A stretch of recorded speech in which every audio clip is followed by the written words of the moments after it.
Então vamos lá. Teorias sobre liderança. Um bom gestor faz as coisas bem, enquanto um bom líder faz as coisas certas. Olha só essa, né? Que o autor falou aqui. Outra, as capacidades de liderança podem ser adquiridas através do treino, educação e também treinamento, ok? Outro autor, ele fala, as capacidades de liderança são inatas, embora todas as pessoas devam ser encorajadas a ser líderes, não só a pessoa que é líder naquele departamento, mas todas as pessoas que estão ali naquela linha de produção, elas têm que ter o pensamento de líder, tá ok? Pensamento de líderes. Isso é importante. Por quê?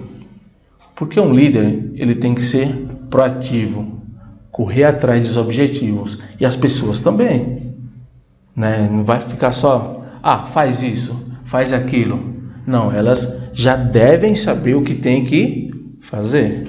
Tá vendo? Então o pensamento de líder é para todos, não só para o cargo de líder, que é diferente, ó. Ser líder e o cargo de líder, coisas totalmente diferentes, ok? Tem uma diferença enorme aí. Vamos lá então. Tipos de liderança. Podemos verificar os tipos opostos de liderança. A liderança autoritária e a liderança participativa. Podendo, entanto, haver líderes intermediários. Assim, com uma liderança autoritária mais à esquerda, o líder normalmente toma as decisões e as anuncia, enquanto que numa liderança participativa existe uma maior independência e liberdade de ação pessoal, em que este tem mais responsabilidades nas tomadas de decisão e mais conhecimento para enfrentar os problemas. Nos pontos intermediários, por exemplo, o gestor pode começar por tentar, vender, olha só, então todos têm que ser vendedores, as suas decisões e etc. No caso do gestor, tá ok? Ele tem que vender, então ele passa isso para todos e ele quer que todos sejam vendedores. Ele tenta vender ainda, ganhar, tá ok? Já o líder, ele faz as pessoas comprarem, comprar a ideia dele. O gestor não, ele é um vendedor, ele vai lá, você tem que comprar isso, você tem que comprar isso, eu quero vender. Já o líder, ele faz com que você compre sem precisar ele fazer nenhum argumento para te vender. Viu a ideia? A jogada que ele faz? Tem que ter isso aí. Liderança centrada no gestor e liderança centrada nos subordinados. Uso da autoridade pelo gestor, área de liberdade dos subordinados. O gestor toma decisão e anuncia. O gestor vende a sua decisão. Ele está ali vendendo. O gestor permite que os subordinados atuem dentro de determinados limites. Ok? Então ele faz com que as pessoas trabalhem dessa forma. Isso trabalhando na liberdade com os subordinados. Mas é um gestor já com pensamento em liderança. Ele é aberto. A cabeça dele é aquela cabeça que pensa fora da caixa. Tá? Não, ele não usa aquele tapa-olho, né? Sabe, quando você usa tapa-olho, você vai só para uma direção. Não é isso que acontece com o cavalo? Você põe aqui, você só olha para ali. Não, você tem que olhar 360 graus, tudo em sua volta, ok? Comportamento do líder. Mostra a sequência das formas e estilos de liderança mais adequadas na evolução do pessoal. Teoria da situação de liderança ou situacional da liderança. Trabalhar com a situação atual Isso é bem importante, você já tem que estar preparado para isso. A teoria, ou digamos, a liderança tem de ser dinâmica, variando conforme a maturidade de responsabilidades dos empregados e também a sua experiência. Normalmente, ao início dos empregados numa organização, o comportamento por parte do líder mais adequado deve ser o telling. Ok, gente? Telling. Telling quer dizer contar. O que é contar as pessoas? Passar conhecimento, passar educação para as pessoas, para elas fazerem corretamente. Em que estes têm de ser instruídos nas suas tarefas e atividades. Então, telling quer dizer contar. Depois eu escrevo aqui, tá ok? Para vocês verem o que é. Então, telling quer dizer contar. Instruir as pessoas para suas atividades e também tarefas, ok? Vamos lá. Segue-se uma fase em que se deve dar mais apoio para que estes continuem encorajados nas suas tarefas, que é o selling. Selling quer dizer vendendo, ok? Selling. Quando os empregados começam a procurar novas responsabilidades, pois crescem na capacidade e motivação, o estilo de liderança será o participativo, ok? O estilo delegating ou delegação, como é o caso, será indicado quando se tem empregados mais confiantes, autodirecionados e experientes, pois necessitam menos de apoio e também de encorajamento, tá ok? Isso é essencial. O que a gente viu foi a parte centrada ali no gestor. Agora a diferença, centrada também no líder, quando a gente centra as atividades, as tarefas somente no líder, eu já vou trabalhar de outra forma, tá ok? Sem limites, Não tem limites exatamente para os subordinados. Líderes autoritários, essa é boa, Líderes autoritários. Todo mundo tem um pedaço de autoritário, Tem gente que é 100% autoritário, tá ok? Tem gente que só trabalha com autoridade, mas sabe que não é bom. Caracteriza-se pela condução impulsiva das pessoas. O líder determina as ideias e o que será executado pelo grupo. Ele é autoritário. Quem manda é ele. E tem que fazer o que ele pedir, o que ele mandar, Que ele está no comando. Isso implica a obediência dos demais, que são os subordinados. O estilo autoritário é o mais antigo. Sua origem remota à pré-história. Então, olha o tempo que já vem trabalhando com esse estilo aí, da pré-história, tá? Sabe que na pré-história o pessoal é tudo arrogante, Então tinha que seguir aquela linha, senão o chicote estralava. Vamos lá. Quando os primeiros agrupamentos humanos se organizaram e também surgiram os primeiros chefes, pela variedade de interpretações que lhes são dadas.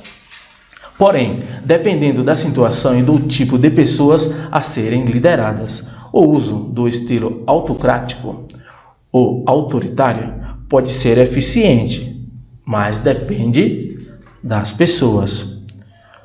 Você não vai trabalhar exatamente ou 100% com autoridade. Você pode também trabalhar com menos autoridade, mas usando outras formas de liderança. Mas essa não é a indicada e também a 100% indicada, ok? Por exemplo, situações de perigo, de emergência, exigem decisões e ações rápidas. Aí entra a autoridade.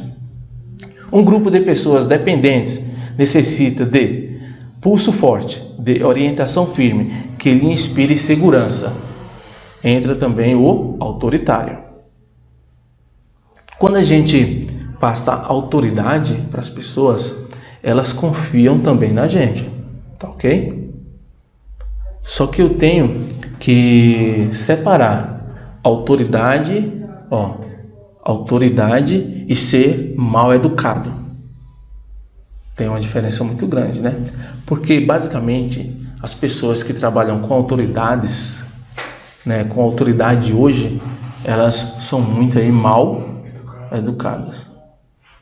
Tem uma diferença, você ser mal educado e você ser autoritário, coisa que não tem nada a ver, mas as pessoas ainda confundem isso aí, confunde junta. Só que esse estilo de liderança, da pré-história ainda, e por que não trabalhar corretamente?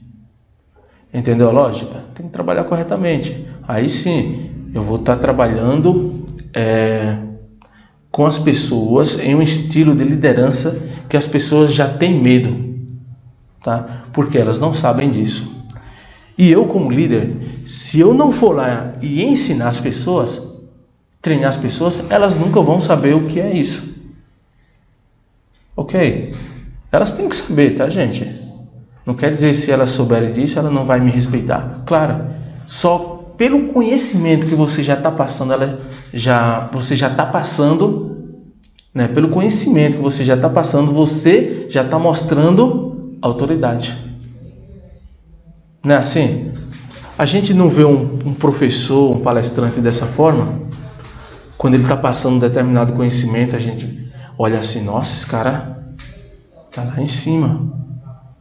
Tá vendo? Isso daí é autoridade. A gente olha para o presidente da República. Ele passa autoridade? Passa autoridade. O prefeito passa autoridade. Até o nome, né, já é autoridade. A polícia é uma autoridade. Por quê? Passa autoridade. Entendeu a lógica? Aí tem gente que usa esse termo, ou autoridade, para ser mal educado. Arrogante, exatamente. Sabe que está no poder, né? Sim, aí usa isso aí para rebaixar as pessoas, para diminuir, né, as pessoas. Isso daí não é bom, ok? No entanto, situações de emergência não ocorrem a todo instante. Nem todos os grupos são compostos por pessoas muito inseguras, sem capacidade de reflexão. Olha só, tem que pensar nisso. Dessa forma, ressalta-se mais uma vez a importância de se aplicar um tipo de liderança de acordo com o grau de maturidade do grupo. Isso daí, um bom líder, ele vai estudar, ele vai pesquisar sobre o seu grupo, tá ok? Ele vai pesquisar e ele vai adaptar o melhor estilo de liderança que ele vai aplicar ali. Pois não são todos, né, que eu vou aplicar ali. E até às vezes, para cada pessoa, eu tenho que ser um líder diferente. Então, põe na cabeça, o líder ele tem que ser versátil. Bom planejamento, boas estratégias, controle e melhoria contínua. Ele tem que estar sempre melhorando. Líder democrático. Olha só. Este é o modelo ideal de liderança. Preste atenção. Nela, o líder expõe a situação atual e os objetivos pretendidos. Delineia as atividades e também as alternativas pela frente e discute com o grupo quais as melhores opções. Então, ele compartilha com o grupo, toma decisão com o grupo, ok? Neste modelo, os subordinados têm, então, plenas condições de participar ativamente nas decisões a respeito do seu trabalho, porém, dentro das atividades traçadas pelo líder. O líder é quem vai fazer o planejamento, tá? Mas ele vai compartilhar com as pessoas e pedir opiniões. Ele não vai fazer sozinho. Quem faz sozinho é o autoritário. É ele que toma a decisão. Ó, tem que ser assim, vocês vão cumprir assim. Já o democrático, ele precisa das decisões das pessoas, das participações. Tá ok? Isso é importante. E tem o líder liberal. Caracteriza-se pela extrema liberdade com relação às pessoas. Ou seja, o líder apenas sugere e não tem qualquer ascendência sobre as pessoas. Esse tipo de líder, ele deixa as pessoas fazer o que quiser. Ele larga assim, ó, larga e deixa as pessoas à vontade. Mas tem que tomar muito cuidado com esse estilo de liderança.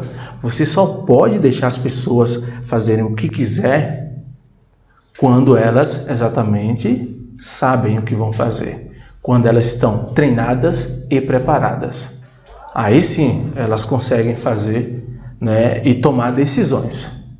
Senão vai virar bagunça e você vai perder o controle. Os resultados dos estudos sobre estilos de liderança, né, ou dos líderes, sugere que a maioria dos grupos prefere um líder democrático, que é o que debate. Nesses estudos, membros de grupos conduzidos por um líder autoritário eram extremamente submissos ou agressivos em sua interação. É assim, o pai, vamos colocar um exemplo em casa, o pai e a mãe. Se o pai e a mãe, eles são arrogantes, autoritários com os seus filhos, o que é que acontece com os filhos? Fica no mesmo modo. Tá vendo? Eles se tornam agressivos. Bem assim, é na produção, né? No dia a dia com as pessoas. Lembra que eu falei que o líder, ele é pai, ele também é mãe? E do jeito que você tratar os seus filhos, eles vão te tratar. E também vai arrumar briga com os irmãos, eles vão fazer dessa forma. A briga vai continuar. Em casa é a mesma coisa, né? Se você briga, digamos assim, né, com a sua esposa e o filho ou a filha vê, ele vai fazer do mesmo jeito. Entendeu? Então ele pega aquilo, ele se espelha em você e faz a mesma coisa. Na produção é a mesma coisa. O líder, ele tem que ser um centro de atenção, ele tem que ser um modelo, um exemplo a ser seguido. Ok? Grupos autoritários também eram os mais produtivos, mas apenas quando seus membros eram supervisionados de perto. Quando deixados à vontade, esses grupos tendiam a parar de trabalhar. Num termo mais usual, a gente pode chamar de cozinhar o galo, né? Demorar. Não é isso? Por quê? Ele sabe que o líder não está por perto. No autoritário. Ele fala assim, nossa, o líder não está por perto. Então, vamos dar uma relaxada aqui, vamos descansar. Aí quando o líder aparece, já com a carona, né? O que é que as pessoas fazem? Nossa, já vem, vai, continua a trabalhar aí. Tá ok, gente? Então, um simples sorriso é bom, né? Vai ajudar, mesmo que seja forçado, mas tem que ter esse sorriso. Mesmo você preocupado, você vendo que está errado, mas você tem que estar com um sorriso ali também. É importante. Pesquisas posteriores sugeriram que a liderança democrática e participativa nem sempre é o melhor método para todos os seguidores. De fato, pesquisa recente sobre diferenças culturais sugere que os trabalhadores russos desempenham muito mal com líderes participativos. Vai depender o quê? Da cultura das pessoas. A cultura das pessoas aqui do Brasil é diferente da cultura lá da Rússia e também dos Estados Unidos.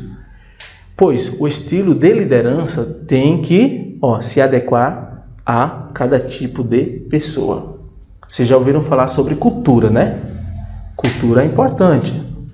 E sabe que hoje, nas empresas, basicamente você não tem nenhuma linha, digamos, aqui dessa cidade, uma linha exatamente só pessoas dessa cidade. São pessoas de todo o Brasil, de todas as regiões. Então já não tem mais da mesma cultura. Tem de culturas diferentes, ok? Tem até de outros países trabalhando com a gente. Então tem que saber ali fazer a negociação, ok? Olha só, negociação. O bom ou mau resultado do desempenho da sua gerência está vinculado à sua capacidade de negociar com sua equipe, seus supervisores, com os demais gerentes, clientes e também fornecedores. Negociação é o processo de busca da aceitação de ideias, propósitos ou interesses, visando ao melhor resultado possível. É fundamental reconhecer que o processo de negociação envolve, pelo menos, duas partes que, eventualmente, entram em conflito, causado pela divergência de ideias ou de pontos de vista. Desenvolver habilidades de negociação implica conciliar e harmonizar concomitantemente três áreas de conhecimento: habilidade de relacionamento, tecnologia de negociação e também conhecimento do seu negócio. Tá? Então, tem que ter ali, todo mundo tem que ter conhecimento. É raro uma empresa chegar assim para os seus funcionários e falar o porquê da meta. Ó, gente, a meta é isso, é porque tal. Ela fala? É raro. Parece que é um sigilo que nem pode falar, né? As empresas, elas, acho que até esconde, né, o porquê disso. Até esconde o valor real dessa meta.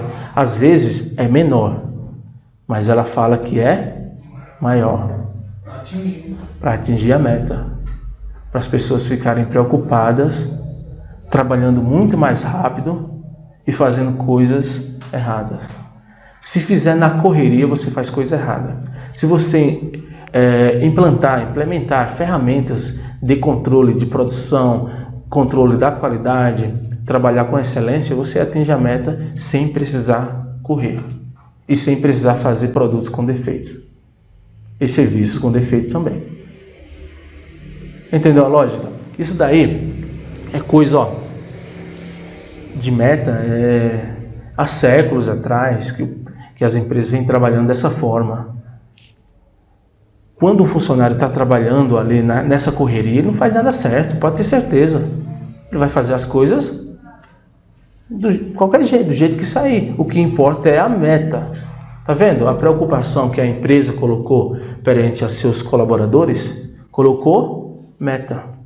Ele olha assim, nossa, tem que atingir aquele número. O que é que ele faz?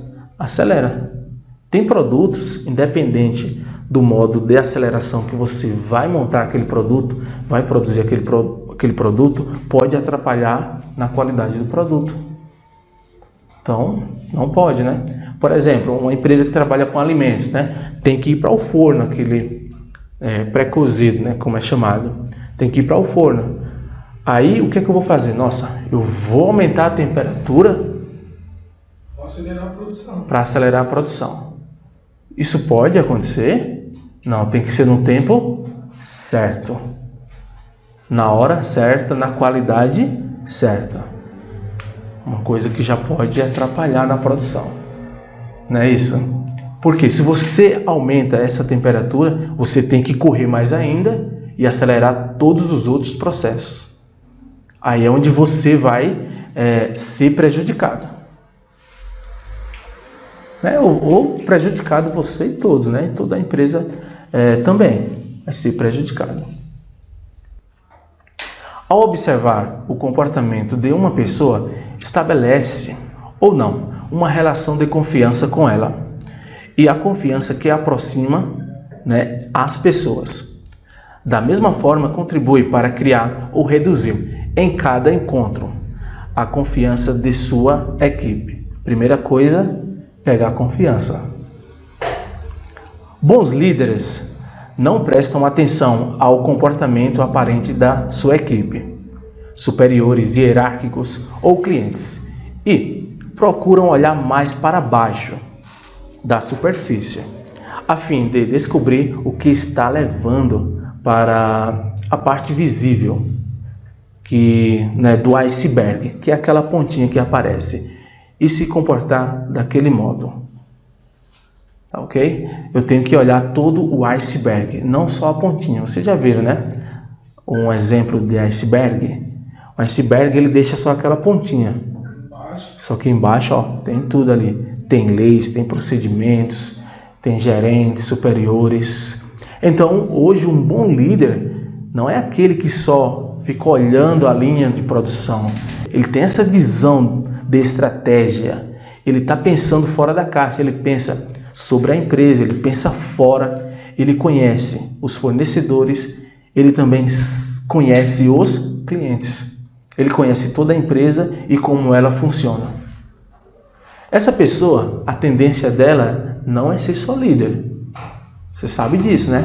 Com um conhecimento enorme desse jeito, ela vai subir para a supervisão, e se ela não parar, ela sobe para a gerência. Eu sempre falo, cuidado, gente, não estudem muito, tá? E nem se dediquem muito, senão vocês podem ser diretores da empresa. Vai com calma, tá? Então não estudem, não se dediquem. Vai com calma, fica só aí. Senão você pode crescer dentro da empresa. Tá vendo? Vai depender da gente, então eu tenho que correr atrás. Se eu quiser ser um supervisor, gerente, diretor, entre outros. Até o dono da empresa, se a gente quiser ser.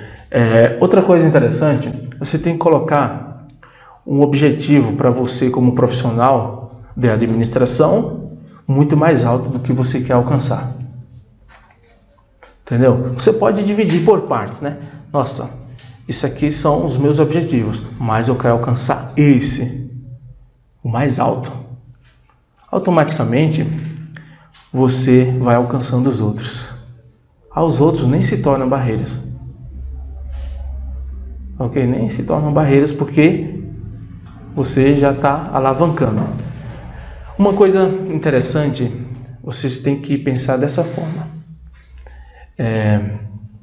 Tem gente que é líder, ele já quer ser supervisor. O supervisor, ele quer ser gerente. Não é assim que funciona? Você tem que pensar assim, não, eu quero ser presidente da empresa.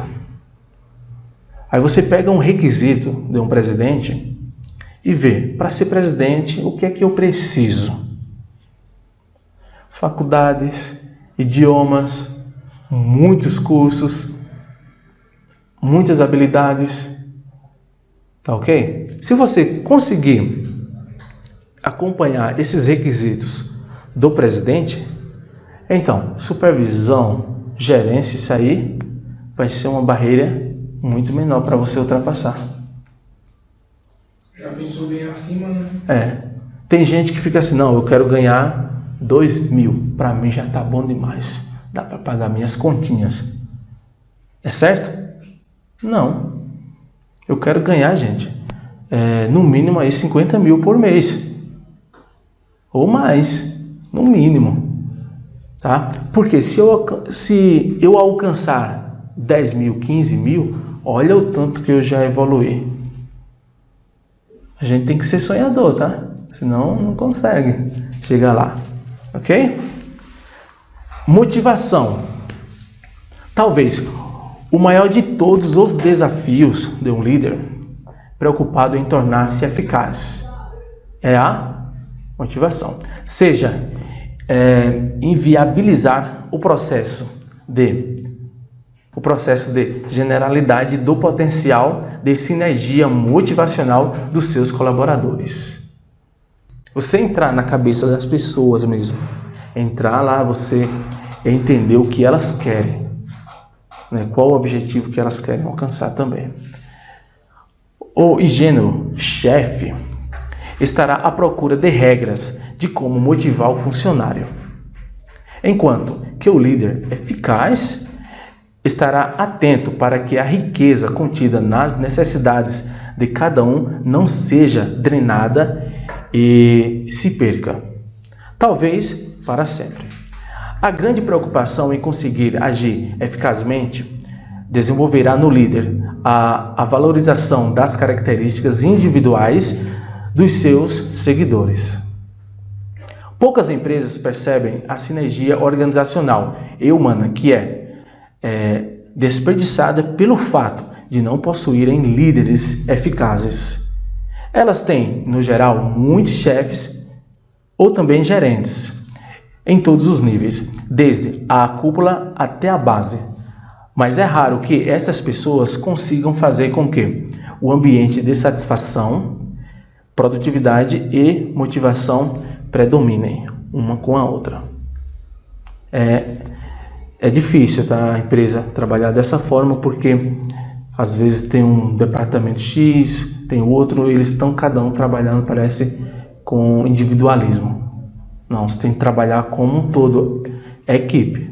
Você tem que motivar não só o pessoal da produção, você tem que motivar todas as pessoas da empresa, independente de quem seja.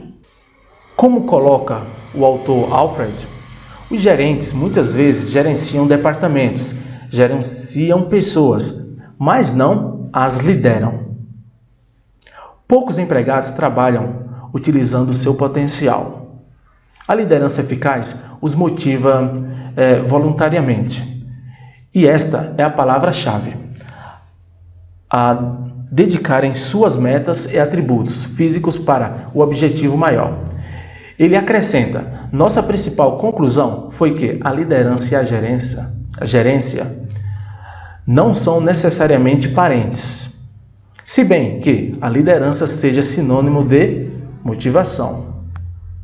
Para que os líderes possam valorizar as características individuais de seus seguidores, é bom observar a ocorrência de 4 motivos fundamentais da existência humana: o ser transcendência, autodesenvolvimento; o ter bens e serviços; o poder, ascendência e participação; e o saber, conhecimento e tecnologia. Faz necessária a urgência em começar a atender as pessoas que convivem conosco, no sentido da individualidade de cada um, com suas crenças, valores e desejos. Aí é onde entra a parte da cultura. Entendeu? A lógica aí desse artigo aqui que eu estou passando aí para vocês. É bem trabalhado isso no dia a dia. E chegou aquele momento muito esperado. Um momento que você vai fazer pesquisas para aprender mais, principalmente nessa parte de liderança que é essencial, né? Líder, ou também estilo de lideranças, como é chamado. Mas eu sei que isso não é dificuldade para vocês que estão assistindo essa aula, que estão aprendendo muito. Então, faça pesquisas em outras fontes, né? Tem muitas fontes aí, principalmente o Google, tem no YouTube. Então, vai depender da dedicação e força de vontade. Então, seguir em frente rumo ao conhecimento, isso é importante para quem quer ser um profissional de sucesso. Essa e outras também são todas dicas que eu gosto de falar nas aulas, fazer com que meus alunos aprendam muito mais, não só na aula, mas também fazendo outras pesquisas. Eu vou ficando por aqui, mas eu deixo aquele forte abraço, aquele agradecimento para todos que assistiram essa aula. E aquele bom dia, boa tarde, boa noite, boa madrugada. Eu vou ficando por aqui e até a próxima.